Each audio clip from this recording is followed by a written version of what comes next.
కుర్రోళ్ళతో మరలా సినిమాకైతే వచ్చేసాను. రీసెంట్‌గా మన తెలుగు మూవీ అయిన 'ఆంధ్ర కింగ్' తాలూకాకైతే నేను మా ఫ్రెండ్స్ అందరం అయితే స్టార్ట్ అయ్యాము. సో, మేమైతే సెకండ్ షోకైతే టికెట్స్ అయితే తీసుకున్నాము. థియేటర్‌లో 'ఆంధ్ర కింగ్' తాలూకా కాకుండా 'జుటోపియా 2' కూడా ఆడుతోంది. ఈ సినిమాలో మెయిన్ క్యారెక్టర్స్ అయిన మన 'ఉపేంద్ర' గారు, అలాగే 'రామ్ పోతినేని' గారి యాక్టింగ్ అయితే చాలా బాగుంది.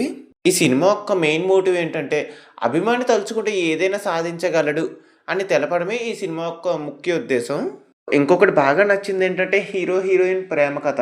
అలాగే ఒక మనిషి తలుచుకుంటే ఏదైనా సాధించగలడు అని ఈ సినిమాలో అయితే చాలా చెప్పారు. అలాగే హీరోతో పాటు ఫ్రెండ్ క్యారెక్టర్ చేసిన రాహుల్ రామకృష్ణ గారి క్యారెక్టర్ రోల్ కూడా చాలా నచ్చింది. ఈ సినిమా ఒక అభిమాని రియల్ లైఫ్ స్టోరీ బేస్ చేసుకుని అయితే తీశారు. ఆ హీరో ఎవరో కాదు, మన ప్రిన్స్ మహేష్ బాబు గారే. నిజంగా సినిమా అయితే చాలా బాగుంది. నిజంగా మా షో కంప్లీట్ అయ్యేసరికి 12:20 అయితే అయ్యింది. సో, ఇంక మేమైతే బయలుదేరిపోతున్నాము. అది ఇవాల్టి వీడియో. సో, మీకు ఈ వీడియో ఎలా అనిపించిందో నాకు తప్పకుండా కామెంట్ సెక్షన్‌లో చెప్పండి. ఇంకా నెక్స్ట్ వీడియోలో కలుద్దాం.